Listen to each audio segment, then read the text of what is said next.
국민의힘 전당대회 연기를 언급했던 황우여 비상대책위원장이 8호를 못 박은 건 아니라며 한 발 물러선 입장을 밝혔습니다. 당내에서 황우여 비대위원장이 7월 말 8월 초로 전당대회 연기 가능성을 언급한 뒤 논란이 커지고 있습니다. 윤지혁 원내대표에 이어 이양수 원내수석도 늦추는 건 부적절하다며 반대 입장을 냈습니다. 선출로 구성된 정통성 있는 지도부가 빨리 들어와서 그분들이 그 정통성의 힘을 가지고서 당을 개혁을 해야 되거든요. 한동훈 전 비대위원장의 출마 가능성까지 맞물리며 찬반 이견이 나오는 모습인데 당권 주자로 분류되는 안철수 의원은 한 전 위원장이 2선으로 물러나야 한다고 했습니다. 일단 2선으로 물러나고 자숙과 성찰의 시간을 가지는 그것이 맞는 하루라도 빨리 하는 것이 좋다. 그걸 책임지고 물러나셨는데 또 다시 출마를 한다? 그걸 국민들께서 당의 변화라고 봐주겠느냐. 당사자인 한 전 위원장은 여전히 특별한 반응을 보이지 않고 있습니다. 전당대회 시기를 둘러싼 논란 어떻게 보셨습니까? 한 달 차인데 까놓고 얘기하면 결국 한동훈이 나오느냐 마느냐 그 얘기잖아요, 결국은. 그 이미 이제 신평인가 이 변호사 입을 통해 가지고 그런 얘기가 있지 않습니까? 한동훈 전 비대위원장이 한 달 연기해달라는 걸 요청을 했다. 한동훈 전 위원장이 전당대회를 가능한 한 연기해달라는 그런 말을 자기 측근 국회의원들에게 부탁을 했다는 말을 전해 들었습니다. 가능하면은 전당대회에 참여를 하려고 당대표가 되려고 그런 뜻을 갖고 있을 것입니다.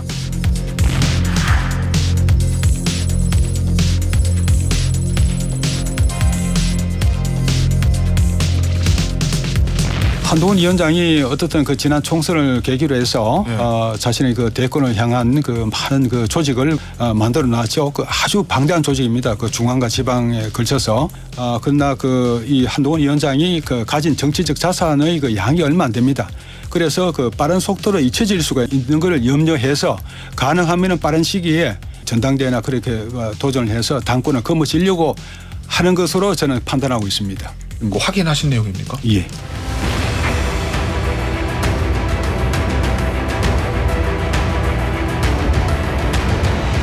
근거 없는 걸로 드러나긴 했지만 이건 벌써 긴장하고 있다는 얘기거든요. 이른바 반한동훈파에서. 그래서 그런 걸 지금 터뜨리고 있는 거라고 보거든요. 그러니까 여기 딱 한 달 차이지만 당장 선거 끝난 뒤에 얼마 안 돼가지고 나왔을 때는 일단 선거 책임론에서 일단 비대위원장은 자유로울 수가 없거든요. 그러니까 모양새가 안 좋은데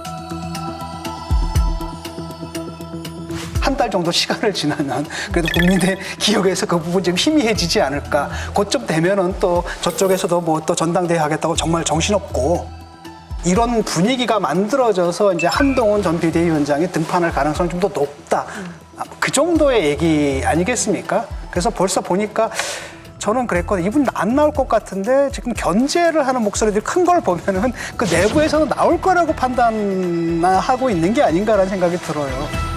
이번 황우여 비대위는 어디까지나 전당대회를 치르기 위한 관리형이 성격임이 분명한 거예요. 그러면은 혁신이나 이런 주제까지 나가면은 당을 너무 복잡하고 혼란스럽게 하는 겁니다. 예를 들어서 당권, 대권 분리 이것까지 손을 대버리면 당대표에 나오실 분들이 내년 9월까지밖에 당대표를 못 하는데 이런 것까지 손을 대버리면 당을 대혼란에 빠뜨리는 거예요. 정말 황우여 비대위는 전당대회를 치른 데만 집중하는 게 더 맞고 그 이후에 당 혁신이나 이런 부분들은 차기 지도부에 맡기는 것이 맞다고 보여요. 전당대회 룰 부분 이런 부분들은 이제 얘기할 수가 있겠죠. 왜냐하면은 그 룰을 갖다가 인위적으로 바꿨지 않습니까? 누군가를 내치기 위해서 인위적으로 바꿨는데 그걸 당을 정상화한다는 차원에서는 그 룰을 갖다가 다시 원래 상태로 돌리는 것 정도는 할 수 있다고 봐요. 저는 사실 이제 한 번 당해봤잖아요, 제가 사실은. 당해봤는데 저는 뭐든지 자연스러운 게 좋다고 생각을 해요. 그때 이제 100% 뭐 당원 룰로 바꿨고 지금은 오히려 조금 뭐 어느 게 저한테 유리하느냐 보면 또 다른 판단들이 될 수도 있어요. 근데 당대표하고 공직 후보자는 민심 비율이 조금 달라야 된다고 생각을 합니다. 당대표는 당을 대표해서 어떻게 보면 당원 의사가 조금 더 많이 반영되는 것이 자연스러운 것이고요. 공직 후보자는 나가서 또 다시 민심의 판단을 받아야 되니까 민심 비율을 당 대표보다는 조금 높은 게 맞다. 그래서 그래서 저는 100% 당심만 갖고 하는 것보다는 조금 다소 민심을 섞는 것이 자연스럽지 않겠느냐 이런 정도는 생각하고 있고요.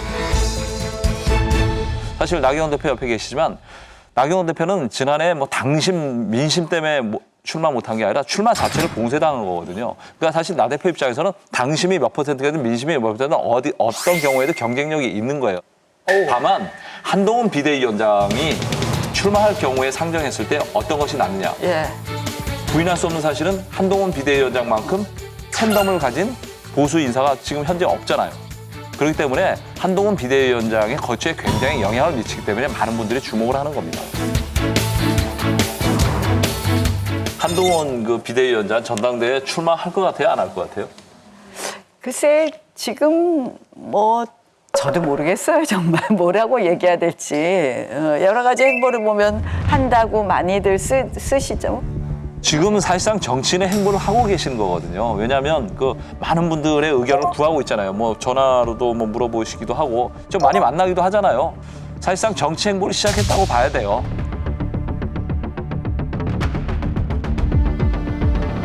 네, 다만 전당대회에 나올 수 있느냐 없느냐 그런 정치적 상황을 내가 못 나가느냐 안 나가느냐로 바꿀 수 있는 그런 주도력을 발휘할 수 있느냐 그건 지켜봐야죠.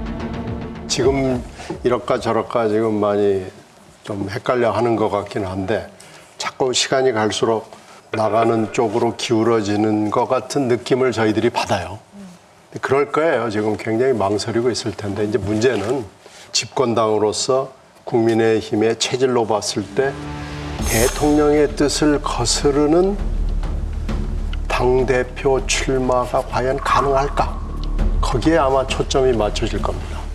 그래서 그것이 가능하다고 보면 나갈 거고요. 그게 불가능하다고 보면 못 나갈 텐데 일단은 윤한 갈등이 공식적으로 2번 일어났잖아요. 그걸 보면서 결국은 한 위원장이 그때 그것을 극복하지 못했어요. 그러니까 한계인 거죠. 그게 한 위원장의 비대위원장으로서 한계인데 이번에 어떻게 보면 윤한 갈등의 3차가 될 거냐 말 거냐를 결정을 해야 되는데 배짱이 있으면 나가는 거고요. 배짱이 없고 2차 윤한 갈등에서 보여준 것처럼 대드는 것처럼 뭔가 얘기를 하는 것처럼 하다가 슬그머니 쓰러지면 못 나가는 겁니다. 근데 이제 저는 이렇게 생각해요. 지금 이렇게 모든 언론이 어떻게 보면 한동훈 위원장이 출마하느냐 안 하느냐로 이야기가 막 나오는데 사실 그러면 이제 한동훈 위원장이 출마하면 당연히 당선되느냐? 뭐 이런 문제가 하나 있을 것이고 당선돼서 한동훈 위원장이 하는 것이 과연 우리 당에 더 도움이 될 것이냐 이런 부분도 있을 겁니다. 그래서 이런 부분에 대해서 이제 우리 당내 논의가 아마 시작이 될 거고 한데 약간 언론은 지금 그게 제일 재밌으신가 봐요. 그래서 자꾸 이 이야기를 하면 한동훈 위원장이 나갈 수밖에 없는 그런 분위기가 되지 않을까 언론의 이야기를 통해서 그런 생각을 하게 만드네요. 저는 일단 책임지는 모습이 중요하다고 보거든요. 저는 이번 선거의 책임이 한동훈 비대위원장에게만 있다고 보지는 않고 우리 대통령실의 책임이 가장 컸다라고 그다음에 국민들이 그걸 판단하고 있다고 보거든요. 뭘 좀 하려고 하면은 그때마다 대통령실에서 숟가락 얹어가지고 분위기를 다 파토를 냈단 말이죠. 그러니까 사실 그런 상황 속에서 할 수 있는 게 많지 않았거든요. 그럼에도 불구하고 어차피 선거는 졌잖아요. 그 정치인은 결과로서 책임지는 거거든요. 그 부분에 대한 책임이 있기 때문에 안 나오는 게 맞다고 저는 봐요. 정치 도의상. 네. 그다음에 후의를 기약을 해야 된다라고 보는데 지금 보면은 가능성의 측면에서 보게 되면은 나온다면 될 가능성이 좀 크지 않을까 싶어요. 왜냐하면은 지금 지지자들의 절반 이상이 좀 지지하고 있거든요. 당심에서도 그렇고 민심에서도 압도적이란 말이죠. 그다음에 이번에도 어떻게 했냐면 대통령이 오찬을 하자라고 했는데 딱 거절했거든요. 그러니까 내 색깔 내겠다, 내 길 가겠다. 그러니까 이분은 뭐라고 생각하냐면 선거 한참 잘 나갔단 말이에요. 그렇죠? 그때는 140, 160석까지 넘보는 그런 상태까지 갔는데 그때마다 꼭 대통령실에서 손가락 얹으려고 하는 게 이상하게 꼬이면서 매번 떨어졌단 말이죠. 그러니까 그때 이제 생각한 거죠. 내 칼라대로 가야 된다. 내 칼라 제대로 드러내야 된다. 그래서 아마 그런 사인으로서 오찬을 갖다 딱 거부한 것 같거든요. 이제 문제는 뭐냐면 이제 갈등이라는 게 상당히 클 거라는 겁니다. 지금도 보게 되면은 이번에도 그 TF팀 총선 100석? 이 TF를 딱 보니까 좀 이상하거든요, 여기. 여기 소속된 사람들이 반 한동훈 파거든요. 거기다 조정훈 이분도 좀 이상한 얘기를 하고 있고 총선 백서 만들 때 뭐라고 그랬냐면 대통령 책임 아닙니다라고 딱 선언을 걷거든요. 국민 다 알고 있어요. 왜 졌는지. 그런데 그건 아니다라고 하고 그다음에 어차피 선거의 참패는 당이 책임지는 거다라고 하면 그 말 속에 함의가 딱 뭡니까? 딱 정해져 있고 야 이거 간단하지 않겠다. 그래서 총선 참패의 원인을 보는 시각이 다른 거거든요. 그렇습니다. 이미 구체적으로 한동훈 비대위원장의 출마를 견제하는 구체적인 그 친윤, 그 주류 측의 움직임이 있어요. 총선 백서 그 TF팀의 조정훈 위원장은 어떤 사람이냐면 이철규 인재영입위원장 시절에 인재영입위원으로서 많은 분들을 영입에 관여하신 분이에요. 이분이 총선 백서를 만들어요. 총선 패배의 책임이 가장 큰 인사 중에 한 분인데 그러면서 하는 얘기가 뭐냐면 이번 한동훈 선대위 원톱 체제 어떻게 생각하느냐 물어보고 또 총선 패배 책임자 리스트를 만들었다는 얘기도 나오고 있잖아요. 예.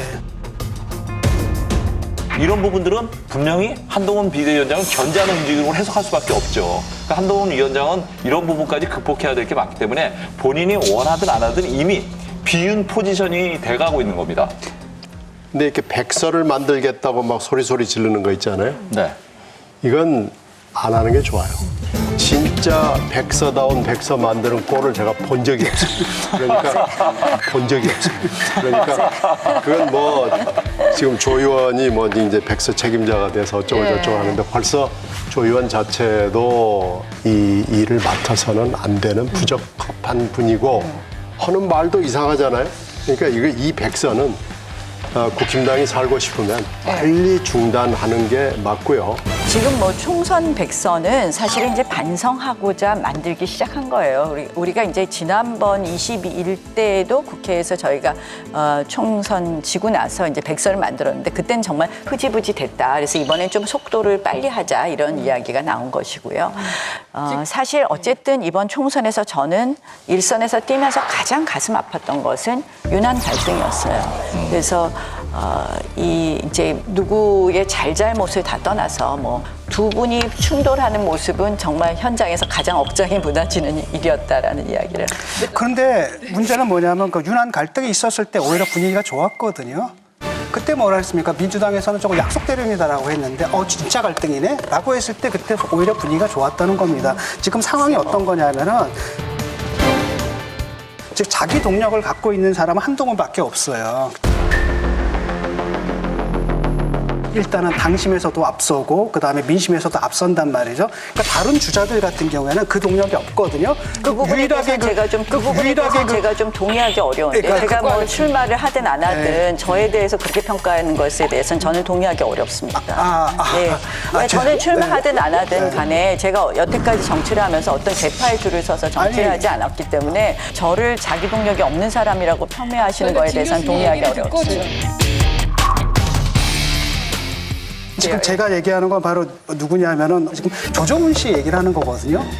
그 정도의 동력을 가진 사람들이 없기 때문에 많은 경우에 어떻게 해야 되냐면 찍어놓고 그다음에 그 힘은 결국 뭐냐 위에서 나올 수밖에 없다라는 전략인 것 같거든요. 그 조정훈 이번에 그 인터뷰를 딱 보니까 아주 재밌는 얘기를 하더라고요. 이분이 좀 야심이 있으세요. 당대표는 어떻게 하겠다? 저보다 더 좋은 당의 리더가 나오길 바라고요. 하지만 뭐 신입사원조차도 팔 걸어붙이고 해야 된다고 하면 뭐 회사 살리는 거죠. 뭐. 한동훈 위원장이 가장 고마워해야 할 사람은 당연히 대통령이죠. 마음의 준비가 되신 대로 두 분이 만나서 오해는 풀고 또 국민의힘을 위한 건설적인 대화를 이어가시리라 짐작합니다. 예. 그런 식으로 분위기를 해가지고 윤심을 얻어가지고 뭘 하겠다라는 이런 것들이 너무나 보인다라는 겁니다. 나 의원님 입장에서는 동력이 없다는 프레임이 씌워주면 굉장히 억울하실 것 같은 게 제가 이제 그 부분에 대해서 상당히 많이 핍박을 받으셨었잖아요. 모처럼 강정도 분위기 나는데요. 핍박을 받았다는 게 나경원 의원님이 갖고 계신 동력이에요. 사실 이번에 당선된 것도 그 부분이 굉장히 컸다고 보거든요. 정권 심판론에서 살짝 비껴갈 수 있었던 것도 그 피해자 이미지가 있었기 때문이거든요. 맞습니다. 그 친윤들이라고 이제 얘기를 하는데 그분들이 여전히 친윤 당대표 만들기를 포기하지 않고 있어요. 이런 와중에 한동훈은 사실상 뭐 비윤으로 보고 있는 거고 나경원 대표도 아직 확신을 못하는 것 같아요. 그래서 저 최근에 있었던 일이 나경원 대표가 대통령과 화해했다, 소통했다 이런 보도가 제가 제일 먼저 보도했으니까 뭐 사실 고백을 해야 되는데 좀 진상을 좀 말씀하시죠 이번 기회에. 저 뭐 더 드릴 말씀 없고요. 아니 뭐 여당 의원이 이제 당선이 됐고 대통령과 소통은 할 수 있는 거 아닙니까? 그렇죠. 그리고 당연히 소통해야 되는 거고 여당이. 일단은 그 대통령에 대해서 당의 제색깔을 갖는 건 굉장히 중요하지만 그렇다고 해서 그 당과 대통령의 관계를 척을 지는 쪽으로 가져가서는 안 되거든요. 그렇게 하면 안 됩니다. 예, 절대로 여당은 그래서 어려운 거예요. 여러분, 여기를 눌러서 구독을 해주시면 강적들 컨텐츠를 빠르게 만나보실 수가 있습니다. 알람 설정도 잊지 말아주세요.